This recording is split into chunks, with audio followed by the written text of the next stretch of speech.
Hello everyone, welcome to Praneetha other C tutorial. അപ്പോൾ നമ്മൾ stresses and സ്ട്രെയിൻസും അതേമാതിരി SFD BMD അങ്ങനെ 2 ചാപ്റ്റേഴ്സ് കഴിഞ്ഞിട്ടുണ്ട്. സ്ട്രെങ്ത് ഓഫ് മെറ്റീരിയൽസ്, ഇത് 3rd ചാപ്റ്ററാണ്, ഡിഫ്ലക്ഷൻ ഓഫ് ബീംസ്. അപ്പം ഈ ചാപ്റ്ററിൽ എന്താണെന്ന് വെച്ചിട്ടുണ്ടെങ്കിൽ നമ്മൾക്ക് ലെവൽ LSGD എക്സാംസിനൊക്കെ എന്താണെന്ന് വെച്ചാൽ ഡിഫ്ലക്ഷൻ ആയിരിക്കും കൂടുതൽ ചോദിക്കുക. കാരണം എപ്പോഴും ഒരു സ്ട്രക്ചറിൻ്റെ ഡിഫ്ലക്ഷൻ എന്ന് പറയുന്നത് വളരെ ഇമ്പോർട്ടൻ്റ് ആണ്. അപ്പം ഡിഫ്ലക്ഷൻ ആയിരിക്കും സ്ലോപ്പിനേക്കാളും കൂടുതൽ ചോദിക്കുന്നൊരു ചോദ്യം. അതുകൊണ്ട് തന്നെ ഇത് കൂടുതൽ ഈ ഒരു ചാപ്റ്ററിൽ ഡിഫ്ലക്ഷനെ കുറിച്ചിട്ടാണ് നമ്മൾ പഠിക്കുന്നത്. എക്സാം ബേസ്ഡ് ആയിട്ടുള്ളൊരു പോർഷനായിട്ടാണ് എടുക്കുന്നത്. അപ്പം ആ ലെവലിൽ തന്നെയായിരിക്കും ഇത് ഉണ്ടാവുക. അപ്പം നമുക്കറിയാം ഒരു സ്ട്രെസ്സസിൽ നമ്മൾ പഠിക്കുന്നതാണ്. അപ്പോൾ ഇവിടെ നമ്മളതിനി പഠിക്കാൻ പോകുന്നേ ഉള്ളൂ. അപ്പോൾ ഇവിടെ അതിന് മുന്നേ ഞാൻ പറയുകയാണ്, M/I = E/R = F/Y എന്ന് പറഞ്ഞൊരു ഇക്വേഷൻ ഉണ്ട്. അത് ബെൻഡിങ് ഇക്വേഷൻ എന്ന് പറയുന്നത്. അപ്പോൾ അതിൽ നിന്ന് M/EI = 1/R എന്ന് കിട്ടും. അപ്പോൾ ഈ 1/R എന്ന് പറയുന്നത് റേഡിയസ് ഓഫ് കർവേച്ചർ ആണ്. അപ്പം 1/R = d²y/dx² ആണ്. അപ്പം നമ്മൾക്ക് അതിൽ നിന്ന് 1/R = M/EI = d²y/dx² എന്ന് കിട്ടും. അപ്പോൾ അതാണ് കർവേച്ചർ എന്ന് പറഞ്ഞിട്ടുണ്ടെങ്കിൽ 1/R എന്ന് പറയുന്നത് കർവേച്ചറാണ്. അപ്പോൾ അതിൽ നിന്ന് നമുക്ക് EI d²y/dx² m എന്ന് കിട്ടും. അപ്പോൾ ഇതാണ് നമ്മുടെ ഡിഫ്ലക്ഷൻ്റെ സ്റ്റാൻഡേർഡ് ആയിട്ടുള്ള ഇക്വേഷൻ. അപ്പോൾ ഇതിനെ നമ്മൾ ഇൻ്റഗ്രേറ്റ് d²y/dx² എന്ന് പറയുന്ന ടേമിനെ ഇതിന് ഒരു പ്രാവശ്യം ഇൻ്റഗ്രേറ്റ് ചെയ്തിട്ടുണ്ടെങ്കിൽ അത് dy/dx ആവും, അതായത് സ്ലോപ്പ് ആവും. അതിന് 2 പ്രാവശ്യം ഇൻ്റഗ്രേറ്റ് ചെയ്തിട്ടുണ്ടെങ്കിൽ EI y ആവും. ആ y എന്ന് പറയുന്നതാണ് നമ്മുടെ ഡിഫ്ലക്ഷൻ. അങ്ങനെയാണ് നമ്മൾ ഡിഫ്ലക്ഷനും സ്ലോപ്പും ബേസിക്കായിട്ട് കണ്ടുപിടിക്കുന്നത്. അപ്പം നമുക്ക് ഫസ്റ്റ് തന്നെ 2 മെത്തേഡ്സ് ഉണ്ട്, സ്ലോപ്പ് ഡബിൾ ഇൻ്റഗ്രേഷൻ മെത്തേഡും അതേമാതിരി മെക്കലൈസ് മെത്തേഡും. ഇത് രണ്ടും എന്ന് പറഞ്ഞിട്ടുണ്ടെങ്കിൽ ഒബ്ജക്റ്റീവിൽ അത്ര ഇമ്പോർട്ടൻ്റ് അല്ല.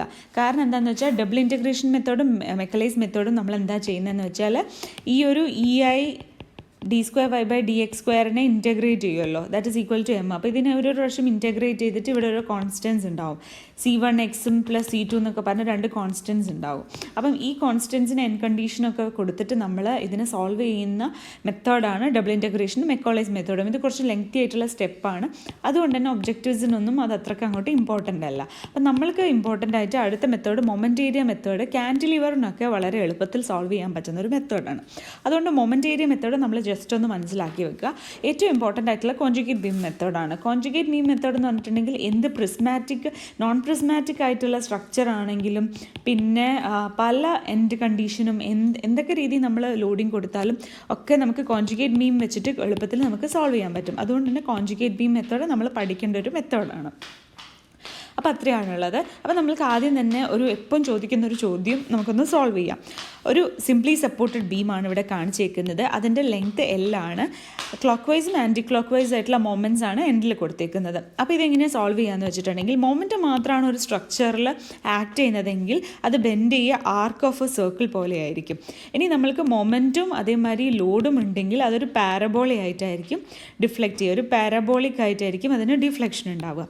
ഓക്കെ, അപ്പോൾ നമുക്ക് ഇവിടെ ഉള്ളത് മൊമെൻറ്റ് മാത്രമാണ്. അപ്പോൾ ആർക്ക് ഓഫ് എ സർക്കിൾ പോലെയാണ് ഇത് ഡിഫ്ലക്റ്റ് ചെയ്യുക. അപ്പോൾ ആർക്ക് ഓഫ് എ സർക്കിളായിട്ട് നമ്മൾ എടുക്കുന്ന സമയത്ത് ഇവിടെ ഞാൻ ഒരു ആർക്ക് ഇവിടെ ഇതാണ് നമ്മൾ ലെങ്ത്ത് ലെങ്ത്തുള്ള ബീം, അത് നമ്മൾ ഇങ്ങനെ ഡിഫ്ലക്റ്റ് ചെയ്തു. അപ്പോൾ ഡെൽറ്റയാണ് നമ്മുടെ ഡിഫ്ലക്ഷൻ. അപ്പോൾ റേഡിയസ് ഇങ്ങനെ കാണിച്ചിട്ടുണ്ട്. അപ്പോൾ ഇവിടെ നമുക്ക് ഡെൽറ്റ മാർക്ക് ചെയ്തു. അപ്പോൾ ഡെൽറ്റ കഴിഞ്ഞിട്ട് ബാക്കിയുള്ള ഇത്രയും പോർഷൻ എന്ന് പറയുന്നത് 2r - ഡെൽറ്റ ആയിരിക്കും. കാരണം 2r ആണ് ടോട്ടൽ ഡയാമീറ്റർ. ഡയാമീറ്റർ ആണെങ്കിൽ 2r 2 × റേഡിയസ് ആണ് അത്. അപ്പോൾ 2r - ഡെൽറ്റയാണ് ഈ ബാക്കിയുള്ള ഇത്രയും ഭാഗം. അപ്പോൾ ഇതിൽ നിന്ന് നമുക്ക് സോൾവ് ചെയ്താൽ ഡെൽറ്റ × 2r - ഡെൽറ്റ = ബാക്കിയുള്ള L/2 × L/2 എന്ന് നമുക്ക് എടുക്കാം. അപ്പോൾ അതിൽ നിന്ന് നമ്മൾ δ² എന്ന് പറയുന്നത് വളരെ ചെറിയ ടേമായിട്ട് എടുക്കുകയാണ്, നെഗ്ലിജിബിൾ ആയിട്ട് എടുക്കുകയാണെങ്കിൽ നമ്മൾക്ക് ഡെൽറ്റ = L²/8r എന്ന് കിട്ടും. അപ്പോൾ 1/R = M/EI. അപ്പോൾ അത് സബ്സ്റ്റിറ്റ്യൂട്ട് ചെയ്തിട്ടുണ്ടെങ്കിൽ ML²/8EI ഡെൽറ്റയ്ക്ക് കിട്ടും. അപ്പോൾ ഇവിടെ θA എന്ന് പറയുന്നത് ഇതാണ് A പോയിന്റ്, ഇതാണ് നമ്മുടെ θA എന്ന് പറയുന്നത്. അപ്പോൾ θA എന്ന് പറയുന്നത് എന്താണെന്ന് വെച്ചാൽ ഇവിടുത്തെ ടാൻജൻ്റ് എയിൽ നിന്ന് ഈ ഡിഫ്ലക്റ്റഡ് ഷേപ്പിനോട് ടാൻജൻ്റായി വരച്ചാൽ അവിടെ ഉണ്ടാക്കുന്ന ആംഗിളാണ്. അപ്പോൾ ഇവിടെ θA ആണെങ്കിൽ ഇത് 90 - θA ആയിരിക്കും, θA ആയിരിക്കും. അപ്പോൾ ഇത് ഓൾറെഡി 90 ആണ്. അപ്പം ഈ ആംഗിൾ θ ആയിരിക്കും. അപ്പം നമുക്ക് സൈൻ θ എന്ന് പറയുന്നത് അല്ലെങ്കിൽ സൈൻ θA എന്ന് പറയുന്നത് ഓപ്പോസിറ്റ് ബൈ ഹൈപ്പോട്ടന്യൂസ് എടുക്കുമ്പോൾ ഓപ്പോസിറ്റ് ഡിസ്റ്റൻസ് L/2 ആണ്. L/2 / R ആയിരിക്കും. അപ്പോൾ for small angle sine theta is equal to theta. അപ്പോൾ L/2 ഡിവൈഡഡ് ബൈ ആർ, അതായത് L/2 ആർ എന്ന് വരും. അങ്ങനെയാണ് തീറ്റ എ L/2 ആർ ആവുന്നത്. അപ്പോൾ 1/r m/ei ആണ്. അതുകൊണ്ട് നമ്മൾ അങ്ങനെ സബ്സ്റ്റിറ്റ്യൂട്ട് ചെയ്താൽ ml/2ei എന്ന് തീറ്റ എൻ്റെ വാല്യൂ കിട്ടും. അപ്പോൾ മൊമെൻ്റ് ഏരിയ മെത്തേഡിൽ എന്താ ചെയ്യുന്നതെന്ന് വെച്ചിട്ടുണ്ടെങ്കിൽ നമ്മൾ ഒരു ബീമിന് അതിന് ബെൻഡിങ് മൊമെൻ്റ് ഡയഗ്രാം വരയ്ക്കും. എന്നിട്ട് അതിൻ്റെ ബെൻഡിങ് മൊമെൻ്റ് ഡയഗ്രത്തിൽ നമ്മൾ /ei എന്ന് എഴുതും. അപ്പം m/ei ഡയഗ്രാം ആവും അത്. അപ്പോൾ അതിൻ്റെ ഉള്ളിലത്തെ ഏരിയ എന്ന് പറയുന്നത് നമുക്ക് സ്ലോപ്പ് തരും. Theta is equal to area of m/ei diagram ആണ്. അതേമാതിരി അതിൻ്റെ ഈ ഏരിയൻ്റെ മൊമെൻറ്റ് എടുത്തു കഴിഞ്ഞാൽ ഏതെങ്കിലും ഒരു പോയിന്റിലേക്കുള്ള മൊമെൻറ്റ് അബൌട്ട് ദാറ്റ് ഏരിയ, ഒരു പോയിന്റിലേക്കുള്ള അബൌട്ട് ദാറ്റ് മൊമെൻറ്റ്, നമ്മൾ ആ മൊത്തം ഏരിയൻ്റെ മൊമെൻറ്റ് എടുത്തു കഴിഞ്ഞാൽ അത് നമുക്ക് ഡിഫ്ലക്ഷൻ തരും. അപ്പോൾ അതാണ് മൊമെൻ്റ് ഏരിയ മെത്തേഡ്. മൊമെൻറ്റും ഏരിയയും, അതിൽ മൊമെൻറ്റ് ഡിഫ്ലക്ഷൻ തരും, ഏരിയ തീറ്റ തരും. ഓക്കെ, ഡെൽറ്റ തീറ്റ മെത്തേഡ്. അപ്പോൾ അങ്ങനെയാണുള്ളത്. അപ്പോൾ നമുക്കൊരു പ്രോബ്ലത്തിലൂടെ അതെങ്ങനെയാണെന്ന് മനസ്സിലാക്കാം. അപ്പോൾ ഇങ്ങനെയൊരു ക്യാൻറ്റിലിവറിൽ W ലോഡ് നമ്മൾ കൊടുത്തിട്ടുണ്ട്. അറ്റത്ത് L ലെങ്ത്തുള്ള മെമ്പറാണ്. അപ്പോൾ അതിന് നമുക്ക് WL എന്ന് പറഞ്ഞൊരു സപ്പോർട്ട് മൊമെൻറ്റ് വരും. അപ്പോൾ അതിന് നമ്മൾ ബെൻഡിങ് മൊമെൻ്റ് ഡയഗ്രാം വരയ്ക്കുകയാണെങ്കിൽ WL ഇങ്ങനെ ഇവിടെ വരും, മൊമെൻ്റ് ആയിട്ട് വരും. /ei നമ്മൾ കൊടുത്തു, കാരണം നമ്മൾ m/ei ഡയഗ്രാം ആണല്ലോ വരയ്ക്കുന്നത്. അപ്പോൾ അങ്ങനെ കൊടുത്തു. ഇനി അതിൽ നമ്മൾക്ക് തീറ്റ കണ്ടുപിടിക്കണമെങ്കിൽ, ഈ ബി പോയിന്റിലുള്ള തീറ്റ നമ്മൾക്ക് കണ്ടുപിടിക്കണമെങ്കിൽ ദാറ്റ് ഈസ് ഈക്വൽ ടു ഇതിൻ്റെ ഉള്ളിലത്തെ ഏരിയ, ഈ ബെൻഡിങ് മൊമെൻ്റ് ഡയഗ്രത്തിൻ്റെ ഉള്ളിലത്തെ ഏരിയ. അപ്പോൾ ഹാഫ് ഇൻറ്റു ഈ സൈഡ് ഇൻറ്റു ഈ മൊത്തം. അപ്പം ഇത് L ആണ്, ഇവിടെ WL/ei ആണ്. അപ്പോൾ half into WL/ei into L. അപ്പോൾ WL²/2ei കിട്ടി. അതേമാതിരി തന്നെ ഡിഫ്ലക്ഷൻ അറ്റ് B നമ്മൾ കണ്ടുപിടിക്കണമെങ്കിൽ ഇതിൻ്റെ ഉള്ളിലത്തെ ഏരിയൻ്റെ മൊമെൻറ്റ്, അപ്പോൾ ഇതിൻ്റെ ഉള്ളിൽ ഏരിയ എത്രയാണ്, പിന്നെ ഈ പോയിന്റിലേക്കുള്ള മൊമെൻറ്റ്. അപ്പം ഇത് ട്രയാങ്കുലർ ഏരിയ ആയതുകൊണ്ട് 2L/3 ആണ് എടുക്കേണ്ടത് സെൻട്രോയിഡിൽ നിന്ന്. അപ്പോൾ ഇൻറ്റു 2L/3 എടുത്തപ്പോൾ WL³/3ei കിട്ടി. അപ്പോൾ അതാണ് തീറ്റയും ഡിഫ്ലക്ഷനും ബി പോയിന്റിലുള്ള. അപ്പോൾ ഈ മെത്തേഡ് മനസ്സിലായെന്ന് വിചാരിക്കുന്നു. ഇനി വേറൊരു മെത്തേഡാണ്, എളുപ്പത്തിൽ സോൾവ് ചെയ്യേണ്ട വേറൊരു മെത്തേഡാണ്. ഇങ്ങനെയും ചോദ്യം ചോദിക്കാറുണ്ട്. Maxwell's law of reciprocal deflection എന്താണെന്നും ചോദ്യം ചോദിക്കാറുണ്ട്. അത് വെച്ചിട്ട് നമുക്ക് സോൾവ് ചെയ്യാനും ചോദിക്കാറുണ്ട്. അപ്പോൾ ഇങ്ങനെയാണ് നമ്മൾക്കുള്ളത്. ഒരു കാൻറ്റിലിവർ ബീമിൽ നമ്മളിപ്പം എക്സാമ്പിൾ വെച്ചിട്ട് ഞാൻ പറയുകയാണ് ഇത് എങ്ങനെയാണെന്ന്. അപ്പോൾ ഒരു ലോഡ് നമ്മൾ കൊടുക്കുകയാണ്. ആ ലോഡ് കാരണം, P ലോഡ് Bയിൽ കൊടുത്ത കാരണം സിയിലുണ്ടാവുന്ന ഡിഫ്ലക്ഷനാണ് ΔCB, ഈ ഫിഗറിൽ കാണിക്കുന്ന പോലെ. അപ്പോൾ ΔCB എന്ന് പറഞ്ഞാൽ deflection at C due two point load at B ആണ്. ഇനി അതേമാതിരി തന്നെ വേറൊരു കേസിൽ ΔBC എന്ന് പറയുന്നത് ആദ്യം എന്ന് പറഞ്ഞാൽ എവിടെയാണ് ആക്ട് ചെയ്യുന്നത്, രണ്ടാമത് എവിടുത്തെ ലോഡ് കാരണം എന്നുള്ളതാണ്. അപ്പോൾ deflection at B due to load at C ആണ് ഇവിടെ ΔBC എന്ന് പറയുന്നത്. അപ്പോൾ ഇതിൽ എങ്ങനെയാണെന്ന് വെച്ചാൽ ഈ ΔCB ഈക്വൽ ടു ΔBC ആയിരിക്കും Maxwell's law of reciprocal deflection പ്രകാരം. ഇനി അഥവാ ഇത് വേറെ ലോഡും ഇത് വേറെ ലോഡും ആണെന്നുണ്ടെങ്കിൽ, P1 P2 ആണ് ഇവിടെ ആക്ട് ചെയ്യുന്നുണ്ടെങ്കിൽ, ഈ P1 into ΔBC is equal to P2 into ΔCB ആയിരിക്കും. അങ്ങനെയാണ് ഉള്ളത്. അതാണ് Maxwell's law of reciprocal deflection. ഇനി ഇവിടെ ഒരു എക്സാമ്പിൾ വെച്ച് നമ്മൾ പറയുകയാണെങ്കിൽ, ഒരു കാൻറ്റിലിവർ ബീമിൽ അറ്റത്ത് 20 kN ലോഡ് കൊടുത്തിട്ടുണ്ട്. അത് കാരണം ഇവിടെ സിയിൽ 2 mm ഡിഫ്ലക്ഷൻ വന്നിട്ടുണ്ട്. ടോട്ടൽ ഈ ബീമിൻ്റെ ലെങ്ത്ത് 3 മീറ്ററാണ്. ഇനി അതേമാതിരി തന്നെ വേറൊരു കേസിൽ ഈ C 1 മീറ്റർ, ഇവിടുന്ന് ഈ 1 മീറ്ററിലാണ് ഇത്ര ഡിഫ്ലക്ഷൻ ഉണ്ടായത്. ഇനി ഇവിടെ ഒരു 1 മീറ്ററിൽ 10 kN ലോഡ് കൊടുക്കുമ്പോൾ ഇവിടെ ബിയിൽ ഡിഫ്ലക്ഷൻ ΔBC ഉണ്ടായിട്ടുണ്ട്. ഈ ΔBC എത്രയാണെന്നാണ് നമുക്ക് കണ്ടുപിടിക്കേണ്ടത്. അപ്പോൾ എന്ത് ചെയ്യണം, നമ്മൾക്ക് ഈ ലോഡ് ഇൻറ്റു ഇവിടുത്തെ ഉള്ള ഡിഫ്ലക്ഷൻ ഇസ് ഈക്വൽ ടു ഈ ലോഡ് ഇൻറ്റു ഇവിടെയുള്ള ഡിഫ്ലക്ഷൻ എന്ന് എടുക്കുക. അപ്പോൾ 20 into ΔBC is equal to 10 into ΔCB, അതായത് 2 mm എന്ന് എടുത്തു. അപ്പം നമുക്ക് അതിൻ്റെ ആൻസർ കിട്ടും ΔBC is equal to 1 mm എന്ന്. അപ്പോൾ അത്രയാണുള്ളത്. ഇനി അടുത്തത് conjugate beam method. Conjugate beam എന്ന് പറയുന്നത് ഒരു ഇമാജിനറി ആയിട്ടുള്ള ബീമാണ്. ഇതിന് കുറച്ച് കണ്ടീഷൻസ് ഉണ്ട്. അതെന്തൊക്കെയാണ് നമുക്ക് നോക്കാം. അപ്പോൾ ഈ കോൺജുഗേറ്റ് ബീമിൽ എന്താണെന്ന് വെച്ചാൽ, റിയൽ ബീമിൽ ഡിഫ്ലക്ഷൻ 0 ഉള്ള സ്ഥലത്ത് കോൺജുഗേറ്റ് ബീമിൽ മൊമെൻറ്റ് 0 ആയിരിക്കണം. അതേമാതിരി റിയൽ ബീമിൽ സ്ലോപ്പ്, അതായത് തീറ്റ 0 ഉള്ള സ്ഥലത്ത് കോൺജുഗേറ്റ് ബീമിൽ ഷിയർ ഫോഴ്സ് 0 ആയിരിക്കണം. ഇതാണ് ഈ ഇമാജിനറി ബീമിൻ്റെ കണ്ടീഷൻസ്. അപ്പം നമുക്ക് കുറച്ച് ഇങ്ങനെ കേസസ് ഒക്കെ നോക്കാം. ഇപ്പോൾ റിയൽ ബീമിൽ ഇവിടെ റോളർ ആണെങ്കിൽ അവിടെ ഡിഫ്ലക്ഷൻ 0 ആയിരിക്കും. അപ്പോൾ ഇവിടെ കോൺജുഗേറ്റ് ബീമിൽ എന്ത് വേണം, മൊമെൻറ്റ് 0 ആവണം. അപ്പോൾ സിംപ്ലി സപ്പോർട്ട് തന്നെ ഇങ്ങോട്ട് കൊടുക്കുക. അപ്പോൾ മൊമെൻറ്റ് ഇവിടെ 0 ആണല്ലോ. മൊമെൻറ്റ് ഇതിന് ക്യാരി ചെയ്യാൻ പറ്റില്ലല്ലോ, അപ്പോൾ മൊമെൻറ്റ് 0 ആണ് ഇവിടെ. ഇനി അതേമാതിരി തന്നെ പിൻഡ് ആണെങ്കിലും അതേമാതിരി തന്നെ y 0 ആണ്. അപ്പം പിൻഡ് തന്നെ നമുക്ക് കൊടുക്കാം മൊമെൻറ്റ് 0 ആക്കണമെങ്കിൽ കോൺജുഗേറ്റ് ബീമിൽ. ഇനി അതേമാതിരി ഫിക്സ്ഡ് എൻഡ് ആണെങ്കിൽ അവിടെ തീറ്റയും 0 ആണ്, വൈയും 0 ആണ്. അപ്പം നമുക്ക് കോൺജുഗേറ്റ് ബീമിൽ എന്ത് വേണം? വൈക്ക് പകരം മൊമെൻറ്റ് 0 ആവണം, തീറ്റയ്ക്ക് പകരം ഷിയർ ഫോഴ്സും 0 ആവണം. അപ്പം ഇവിടെ രണ്ടും ഫ്രീ അങ്ങനെ നിൽക്കണമെന്നുണ്ടെങ്കിൽ ഫ്രീ എൻഡ് ആയിരിക്കണം. അപ്പോൾ ഒരു ഫ്രീ എൻഡ് ആവും, ഫിക്സ്ഡിന് പകരം അപ്പോൾ ഫ്രീ എൻഡ് ആകും.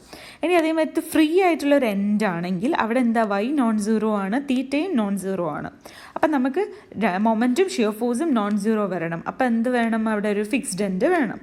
ഇനി അതേമാതിരി ഒരു ഇൻറ്റേർണൽ ആയിട്ടുള്ളൊരു മെമ്പർ ഒരു റോളറായിട്ട് ഇൻറ്റേർണലി ഒരു സ്ട്രക്ചറിൽ ഇൻ്റർമീഡിയറ്റ് ആയിട്ട് ഒരു റോളറോ അല്ലെങ്കിൽ പിൻഡ് സപ്പോർട്ടോ ഉണ്ടെങ്കിൽ അവിടെ എന്താണ് അർത്ഥം വെക്കുന്നത്? ഡിഫ്ലക്ഷൻ 0 ആയിരിക്കും ആ സ്ഥലത്ത് നിന്ന്. അപ്പോൾ ഡിഫ്ലക്ഷൻ 0 ആവുക എന്ന് പറഞ്ഞാൽ മൊമെൻറ്റ് 0 ആയിരിക്കണം. അപ്പോൾ മൊമെൻറ്റ് 0 ആയിട്ട് നമ്മൾക്ക് കഴിഞ്ഞ ചാപ്റ്ററിൽ പഠിച്ചിട്ടുണ്ടായിരുന്നു ഇൻറ്റേർണൽ ഹിഞ്ച് എന്ന്. അപ്പോൾ ഇൻറ്റേർണൽ ഹിഞ്ചുള്ളൊരു ഇമാജിനറി ബീമാണ് അവിടെ വേണ്ടത്. ഇനി അതേമാതിരി തന്നെ ഡിഫ്ലക്ഷൻ 0 ആയിട്ട് ഒരു ഇൻറ്റേർണൽ ഹിഞ്ച് ഉണ്ടെന്നുണ്ടെങ്കിൽ അതിന് പകരമായിട്ട് നമ്മൾക്ക് മൊമെൻറ്റ് നോൺ 0, ഡിഫ്ലക്ഷൻ നോൺ 0 ആണെങ്കിൽ മൊമെൻറ്റ് നോൺ 0 ആവണം. അപ്പോൾ ഇവിടെ ഒരു റോളറോ ഒരു പിൻഡ് സപ്പോർട്ടോ നമ്മൾ കൊടുക്കണം ഇൻ്റർമീഡിയറ്റ് ആയിട്ട്. അപ്പോൾ അങ്ങനെയാണ് അതിലുള്ളത്. ഇനി അടുത്തത് കുറച്ച് കേസ് എക്സാമ്പിളായിട്ട് പറയുകയാണെങ്കിൽ രണ്ടറ്റം ഫിക്സ്ഡ് ആണെങ്കിൽ രണ്ടറ്റം ഫ്രീ ആയിട്ടുള്ളൊരു മെമ്പർ ആയിരിക്കണം കോൺജുഗേറ്റ് ബീം ആവേണ്ടത്. അതേമാതിരി ഇങ്ങനെ ഒരു അറ്റം ഹിഞ്ച്ഡ് പിന്നെ രണ്ട് റോളേഴ്സ് ആണെങ്കിൽ ഈ റോളറുള്ള സ്ഥലത്ത് എന്ത് വേണം? ഇൻറ്റേർണൽ ഹിഞ്ച് വേണം. അതേമാതിരി ഈ രണ്ടറ്റവും അതേമാതിരി റിപ്പീറ്റ് ചെയ്യാം. അതേമാതിരി ഇവിടെ ഫിക്സ്ഡ് ഉള്ള സ്ഥലത്ത് ഫ്രീ ആവണം കോൺജുഗേറ്റ് ബീമിൽ. ഇൻറ്റേർണൽ ഹിഞ്ച് ഉള്ള സ്ഥലത്ത് ഹിഞ്ച് വരണം. പിന്നെ അതേമാതിരി റോളറുള്ള സ്ഥലത്ത് നമുക്ക് റോളർ തന്നെ ആവാം. പിന്നെ അതേമാതിരി ഇവിടെ നമ്മൾക്ക് സാധാരണ ഇവിടെ ഉണ്ടാവുന്ന ലോഡിങ് അത് സാധാരണ ലോഡിങ് ആണല്ലോ, അതിൻ്റെ മൊമെൻറ്റ് ബൈ ഇ ഐ ആ ലോഡിങ്ങിൻ്റെ എം ഡയഗ്രം വരയ്ക്കില്ലേ, മൊമെൻറ്റിൻ്റെ ഡയഗ്രം BMD വരച്ച് അതിൻ്റെ ബൈ ഇ ഐ എന്നുള്ളതാണ് ഈ കോൺജുഗേറ്റ് ബീമിൻ്റെ ലോഡ് എന്ന് പറയുന്നത്. അപ്പോൾ load on conjugate beam is equal to M/EI diagram. അപ്പം നമുക്ക് അതിൻ്റെ ഒരു എക്സാമ്പിൾ നോക്കാം. ഇങ്ങനെ ഒരു ക്വസ്റ്റ്യൻ ഉണ്ട്, ഫിക്സ്ഡിൽ അറ്റത്ത് P എന്ന് പറഞ്ഞൊരു ലോഡ് ആക്ട് ചെയ്യുന്നുണ്ട് എന്ന്. അപ്പം നമുക്കറിയാം PL ആണ് ഇവിടുത്തെ മൊമെൻറ്റ് എന്ന് പറയുന്നത്. അപ്പം നമുക്ക് M/EI ഡയഗ്രാം വരയ്ക്കുമ്പം PL മൊമെൻറ്റ് വെച്ചിട്ട് BMD നമ്മൾ വരച്ചു ഇങ്ങനെ. ഇനി അതിനെ ബൈ EI ചെയ്തിട്ടുണ്ടെങ്കിൽ ഇങ്ങനൊരു ഡയഗ്രാം കിട്ടും. അപ്പോൾ ഇതാണ് നമ്മുടെ കോൺജുഗേറ്റ് ബീമിൻ്റെ ലോഡിങ്. അതേമാതിരി കോൺജുഗേറ്റ് ബീമിൻ്റെ എൻഡ് കണ്ടീഷൻ എന്തായിരിക്കും? ഇവിടെ ഫിക്സ്ഡ് ഉള്ള സ്ഥലത്ത് ഇവിടെ ഫ്രീ വരണം, അതേമാതിരി ഇവിടെ ഫ്രീ ഉള്ള സ്ഥലത്ത് ഇവിടെ ഫിക്സ്ഡും ആവണം. അപ്പോൾ അങ്ങനെ വെച്ചിട്ട് അപ്പോൾ ഇതിൻ്റെ എന്താണെന്ന് വെച്ചിട്ടുണ്ടെങ്കിൽ തീറ്റ എന്ന് പറയുന്നത് ഷിയർ ഫോഴ്സ് ആണ്, ഡെൽറ്റ എന്ന് പറയുന്നത് മൊമെൻ്റ് ആണ്. അപ്പം നമുക്ക് തീറ്റ അറ്റ് B കണ്ടുപിടിക്കണമെങ്കിൽ ഷിയർ ഫോഴ്സ് അറ്റ് B കണ്ടുപിടിക്കണം. അപ്പോൾ ½ into PL/EI into L total area. അപ്പോൾ അത് എത്ര കിട്ടി? PL²/2EI കിട്ടി. ഇനി ഡെൽറ്റ അറ്റ് B കണ്ടുപിടിക്കണമെങ്കിൽ ബെൻഡി മൊമെൻറ്റ് എബൌട്ട് B കണ്ടുപിടിക്കണം. അപ്പോൾ അത് ½ ഇൻറ്റു ഈ ഒരു മൊത്തം ഏരിയ ഇൻറ്റു സെൻട്രോയിഡൽ ഡിസ്റ്റൻസ്. അപ്പോൾ ½ into PL/EI into L into ഇവിടെ നിങ്ങോട്ടുള്ള ഡിസ്റ്റൻസ് അത് 2L/3 ആണ്. അപ്പോൾ PL³/3EI കിട്ടി. അങ്ങനെ ഡെൽറ്റ B നമുക്ക് കിട്ടി. അപ്പോൾ അതാണ് അതിൻ്റെ മെത്തേഡ്. ഇനി സ്ഥിരമായി കാണുന്ന വേറൊരു ക്വസ്റ്റ്യനാണ് ഇതേ ഒരു കേസിൽ നമുക്ക് ലോഡ് ഇവിടെയാണെന്നുണ്ടെങ്കിൽ എങ്ങനെ വരും എന്നുള്ളത്.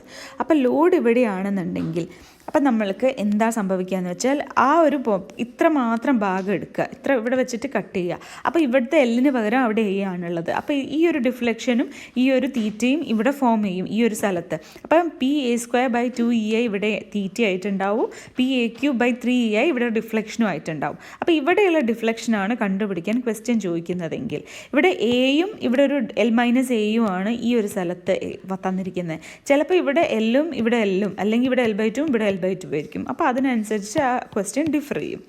അപ്പോൾ ഇവിടെ ഇങ്ങനത്തെ കേസിൽ നമ്മൾക്ക് എന്താ വരുന്നതെന്ന് വെച്ചാൽ ഈ ഒരു സംഭവം ഉണ്ടല്ലോ, ഈ ടോട്ടൽ ഡിഫ്ലക്ഷൻ നമ്മൾ കണ്ടുപിടിക്കണമെങ്കിൽ ഈ ഡിഫ്ലക്ഷൻ പ്ലസ് ഈ ഡിഫ്ലക്ഷൻ ആയിരിക്കും. അപ്പോൾ ഈ ഡിഫ്ലക്ഷൻ കിട്ടണമെങ്കിൽ PA²/2EI ഇൻറ്റു ഈ ലെങ്ത്ത് ചെയ്താലാണ് ഈ ഡിഫ്ലക്ഷൻ കിട്ടുക.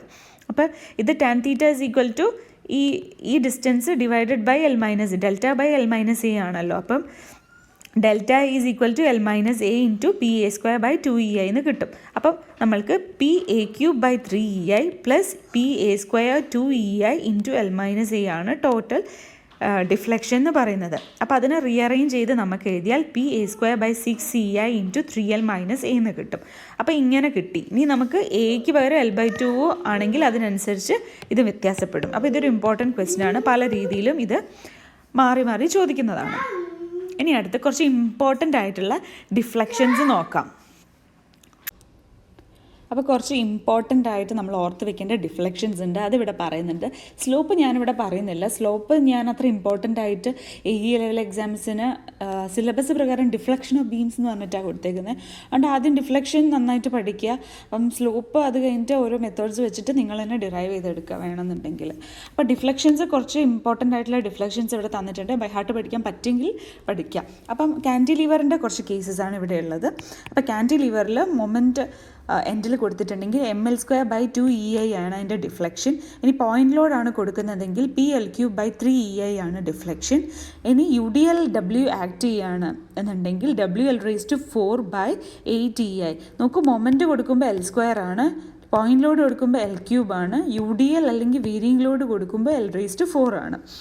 ഇനി വേരിയിങ് ലോഡാണ് കൊടുക്കുന്നതെങ്കിൽ WL⁴/30EI ആണ്. എപ്പം നോക്കിയാൽ അറിയാം ഡിഫ്ലക്ഷൻ ഓഫ് കാൻറ്റിലിവർ കൂടുതലായിരിക്കും. കാരണം നമ്മൾക്ക് ഒരറ്റം ഫ്രീ ആയിട്ടാണല്ലോ നിൽക്കുന്നത്. ഇനി നമ്മൾക്ക് അത്രയാണ് കാൻറ്റിലിവറിൻ്റെ കേസ് ഉള്ളത്.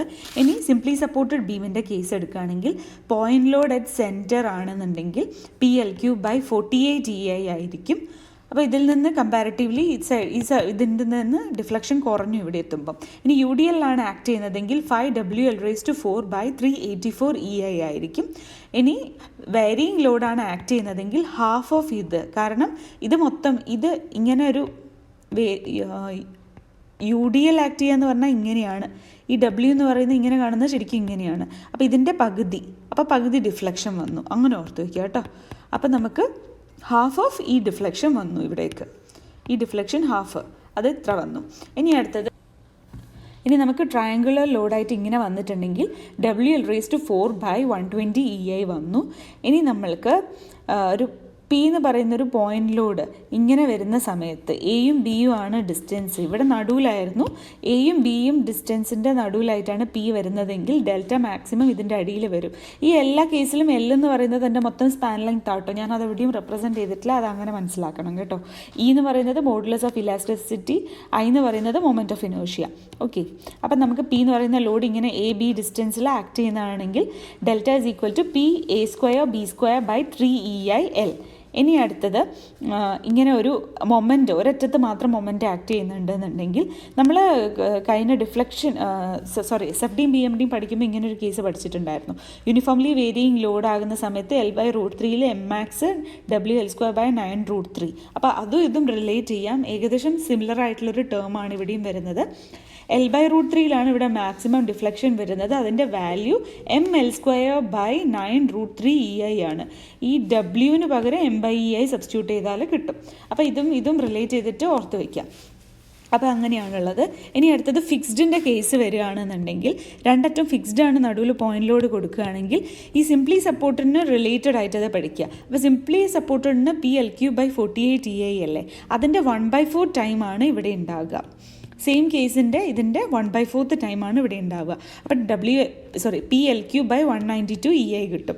ഇനി അടുത്തത് P ലോഡ് ഇങ്ങനെ AB ഡിസ്റ്റൻസിൽ ഉണ്ടെങ്കിൽ ഇവിടെ PA²B²/3EIL ആണെങ്കിൽ ഇവിടെ PA³B³/3EIL³ വരും. ഇനി അടുത്തത് WUDL ആക്ട് ചെയ്യുകയാണെന്നുണ്ടെങ്കിൽ മറ്റൊരുത്തിയിൽ 5WL⁴/384EI ഇവിടെ വന്ന സ്ഥലത്ത് അതിൻ്റെ 1/5 ആയിരിക്കും ഇവിടെ ഉണ്ടാവുക. അപ്പോൾ ഇതിലൊക്കെ എങ്ങനെയാണ് ക്വസ്റ്റ്യൻസ് ചോദിക്കുക എന്ന് പറഞ്ഞിട്ടുണ്ടെങ്കിൽ ഈ ഒരു കേസും പിന്നെ ഇതിൻ്റെ വേറൊരു കേസ് ഇവിടെയുള്ളൊരു കേസും എടുക്കും, എന്നിട്ട് ഇത് തമ്മിലുള്ള റേഷ്യോ എന്താണെന്ന് ചോദിക്കും. അപ്പോൾ അങ്ങനെയൊക്കെയുള്ള ചോദ്യത്തിൽ രണ്ടും ഡിറൈവ് ചെയ്യുന്നതിന് പകരം ഈ ഇക്വേഷൻസ് ഒക്കെ ബൈ ഹാർട്ട് ഓർത്ത് വെച്ചിട്ടുണ്ടെങ്കിൽ വളരെ എളുപ്പമായിരിക്കും. ഇനി കുറച്ച് പ്രീവിയസ് ഇയർ ക്വസ്റ്റ്യൻസ് നമുക്ക് നോക്കാം. For a cantilever beam of length L carrying a triangular loads of intensity W at the support and 0 at the free end, the slope of the free end is given by. അപ്പോൾ ഇതിൽ triangular load of ഇൻറ്റൻസിറ്റിയാണ് തന്നിട്ടുള്ളത്. അതിൻ്റെ maximum value ഇവിടെയാണെന്ന് സപ്പോർട്ടിലാണെന്ന് തന്നിട്ടുണ്ട്. അപ്പോൾ ആ സമയത്ത് നമുക്ക് W load വരുന്ന സമയത്ത് 1/2 × W എൽ ഇൻറ്റു L/3 ആയിരിക്കും ഇവിടെയുള്ള മൊമെൻറ്റ്. അപ്പോൾ WL²/6 എന്ന് കിട്ടി. അപ്പം നമുക്ക് മൊമെൻറ്റ് ഏരിയ മെത്തേഡ് പ്രകാരം നമുക്ക് slope area of M/E diagram എന്ന് അറിയാം. അപ്പോൾ ക്യാൻറ്റിലിവറിനൊക്കെ എളുപ്പമുള്ള മെത്തേഡ് മൊമെൻറ്റ് ഏരിയ മെത്തേഡ് തന്നെയാണ്. അപ്പോൾ നമ്മൾ അത് വെച്ച് ചെയ്യുന്ന സമയത്ത് നമുക്ക് WL²/6E, കാരണം M/EI വരുമ്പം എമ്മിന് ബൈ EI ചെയ്യണം. അപ്പോൾ അങ്ങനെ M/EI ചെയ്തു. അപ്പോൾ ഇതിൻ്റെ ഉള്ളിലത്തെ ഏരിയ കണ്ടുപിടിക്കണം. അപ്പോൾ 1/n+1 ഇൻറ്റു BH എന്നാണ് ജനറൽ ഇക്വേഷൻ. അപ്പോൾ ഇത് ക്യൂബിക് ആണ്, കാരണം ഇത് ലീനിയർലി വാരിയിങ് x⁻1 ആണ് ഇതിൻ്റെ വേരിയേഷൻ. അങ്ങനെയാണെങ്കിൽ SFD S² വേരിയേഷൻ ആയിരിക്കും, BMD എന്ന് പറയുന്നത് x³ വേരിയേഷൻ ആയിരിക്കും. അപ്പോൾ ക്യൂബിക് പാരബോളയാണ്. അപ്പോൾ 3+1 n എന്ന് പറയുന്നത് 3 ആണ്. അപ്പം 3+1 1/4 ഇൻറ്റു BH ആണ് അതിൻ്റെ ഏരിയൻ്റെ ഇക്വേഷൻ. അപ്പോൾ 1/4 ഇൻറ്റു ലെങ്ത് ഇൻറ്റു ഈ ഒരു വാല്യൂ WL²/6EI. അപ്പോൾ നമുക്ക് WL³/24EI കിട്ടും. എ ആണ് അതിൻ്റെ കറക്റ്റ് ആൻസർ. ഇനി അടുത്ത question, a cantilever beam is shown in the figure. Find the magnitude and direction of moment to be applied at free end for 0 vertical deflection. അപ്പോൾ ഇവിടെ ഒരു 9 kN ആക്ട് ചെയ്യുന്നുണ്ട്. അപ്പോൾ ഒരു മൊമെൻറ്റ് ആക്ട് ചെയ്താൽ ഇവിടെ 0 ഡിഫ്ലക്ഷൻ ആക്കണം. അപ്പോൾ എന്ത് വാല്യൂ ഓഫ് മൊമെൻറ്റ് നമ്മൾ ആക്ട് ചെയ്യണം 0 ഡിഫ്ലക്ഷൻ കിട്ടാമെന്നാണ് ചോദ്യം. അപ്പം നമുക്ക് പോയിന്റ് ലോഡ് ഇങ്ങനെ ആക്ട് ചെയ്യുന്ന സമയത്ത് നമുക്കറിയാം അതിൻ്റെ ഇക്വേഷൻ എന്ന് പറയുന്നത് PL³/3EI ആണ്. അപ്പോൾ പീൻ്റെ വാല്യൂ ആണ് 9 ഇവിടെ. അപ്പോൾ ലെങ്ത് 2 മീറ്റർ ആണ് തന്നിട്ടുണ്ട്. ഇനി നേരെ മറിച്ച് ഒരു മൊമെൻറ്റ് എന്ത് ഡയറക്ഷനിൽ ആക്ട് ചെയ്യണം നമ്മളൊന്ന് ആലോചിച്ച് നോക്കുക. മൊമെൻറ്റ് ഇങ്ങനെ കൊടുത്തിട്ടുണ്ടെങ്കിലാണ് ഡിഫ്ലക്ഷൻ നമുക്ക് മുകളിലോട്ടേക്ക് കിട്ടുക. ഈ ഒരു ഡയറക്ഷനിൽ നമ്മൾ ക്ലോക്ക് വൈസ് ഡയറക്ഷനിൽ മൊമെൻറ്റ് കൊടുത്താലാണ് നമുക്ക് ആ ബീം മൊത്തത്തിൽ ഇങ്ങനെ വളഞ്ഞിട്ട് ഇവിടെ മുകളിലോട്ടേക്ക് ഇങ്ങനെ ബെൻഡ് ചെയ്ത് വരിക. അപ്പം നമുക്ക് അങ്ങനെ കൊടുത്തിട്ടുണ്ടെങ്കിൽ നമ്മൾക്ക് ഇക്വേഷൻ നമ്മൾ പഠിച്ചിട്ടുണ്ടായി ML²/2EI ആണെന്ന്. അപ്പോൾ ഇത് രണ്ടും ഇക്വേറ്റ് ചെയ്യുക. ഇത് രണ്ടും ഈക്വൽ, ഈ ഡിഫ്ലക്ഷൻ ഈക്വൽ ആയാൽ മാത്രമേ ഉള്ളൂ നമുക്ക് ഡിഫ്ലക്ഷൻ നില്ലാവുക. അപ്പോൾ നമ്മളത് ഇക്വേറ്റ് ചെയ്യുമ്പോൾ നമുക്ക് എമ്മിൻ്റെ വാല്യൂ കിട്ടും 12 kN/m. അപ്പോൾ 12 kN/m ക്ലോക്ക് വൈസ് ആണ് കറക്റ്റ് ആൻസർ. ഇനി അടുത്ത question, the deflection of A uniform circular bar of diameter D and length L which extends by an amount E under a tensile pull W when it carries the same load at its midspan is. അപ്പോൾ മിഡ്സ്പാനിൽ ഒരു W load carry ചെയ്യുന്നുണ്ട്. അപ്പോൾ അതിൽ deflection നമുക്കറിയാം simply supported ബീമിൽ WL³/48EI ആണെന്ന്. Same load നമ്മൾ കൊടുക്കുമ്പോൾ ടെൻസൈലായിട്ട് നമ്മൾ കൊടുത്തു കഴിഞ്ഞാൽ നമുക്ക് ഡിഫ്ലക്ഷൻ വരുന്നുണ്ട്. അപ്പോൾ ഈൻ്റെ ടേംസിൽ നമ്മൾ ഈ ഡിഫ്ലക്ഷൻ എഴുതണം. അതാണ് ക്വസ്റ്റ്യൻ ചോദിച്ചേക്കുന്നത്. അപ്പം നമ്മൾക്ക് E = WL/AE എന്നറിയാം, ഈ ടെൻസൈൽ കാരണമുള്ള ഡിഫ്ലക്ഷൻ. അപ്പം നമുക്ക് അത് യൂണിഫോം സൈസുള്ള സർക്കുലർ ബാർ ആയതുകൊണ്ട് നമുക്ക് π/4d² ആണ് അതിൻ്റെ ഏരിയ. അപ്പോൾ അങ്ങനെ നമ്മൾ എഴുതി. ഇനി ഡെൽറ്റ ഡിഫ്ലക്ഷൻ WL³/48EI എന്നുള്ളത് IπD⁴/64 ആണ്. അപ്പം നമ്മളത് റീഅറേഞ്ച് ചെയ്ത് എഴുതിയിട്ടുണ്ടെങ്കിൽ ഇവിടെ നമ്മൾക്ക് WL ഉള്ളിൽ എഴുതി ഇങ്ങനെ π/4d² എന്ന് പറഞ്ഞിട്ട് ഈ ടേമിനെ റീഅറേഞ്ച് ചെയ്ത് ഇങ്ങനെ എഴുതിയാൽ ഈ ടേം ഈ ബ്രാക്കറ്റിൻ്റെ ഉള്ളിലത്തെ ടേമാണ് സ്മോൾ ഇ. അപ്പോൾ അത് അവിടെ എഴുതുക. അങ്ങനെ മാറ്റി എഴുതിയിട്ടുണ്ടെങ്കിൽ നമുക്ക് L²/3d² എന്ന് കിട്ടും, അതായത് C. അപ്പോൾ കറക്റ്റ് ആൻസർ C ആണ്. അപ്പോൾ അത്രയൊക്കെയാണ് ഉള്ളത്. അപ്പം ഞാൻ കുറച്ച് പ്രീവിയസ് ഇയർ ക്വസ്റ്റ്യൻ പേപ്പർ ഇട്ടു. ആ പ്രീവിയസ് ഇയർ ക്വസ്റ്റ്യൻ അല്ലാതെ ഈ കാണുന്നതും ഒക്കെ ഒരു ക്വസ്റ്റ്യൻസ് ആയിട്ട് തന്നെ കൂട്ടാം. ഇത് ഡിവൈഡഡ് ബൈ വേറെ ഏതെങ്കിലും ഒരു ക്വസ്റ്റ്യൻ, 2 ബീമിൻ്റെ ഡിഫ്ലക്ഷൻ, അങ്ങനെയൊക്കെ റേഷ്യോ എന്താണ്, പിന്നെ അതേമാതിരി തന്നെ ഇങ്ങനത്തെ ക്വസ്റ്റ്യൻസ്, ഇതൊക്കെ സ്ഥിരം ചോദിക്കുന്ന ക്വസ്റ്റ്യൻസ് തന്നെയാണ്. അപ്പോൾ അത്രയൊക്കെ ഉള്ളൂ. അപ്പോൾ thank you for watching my video. Keep supporting.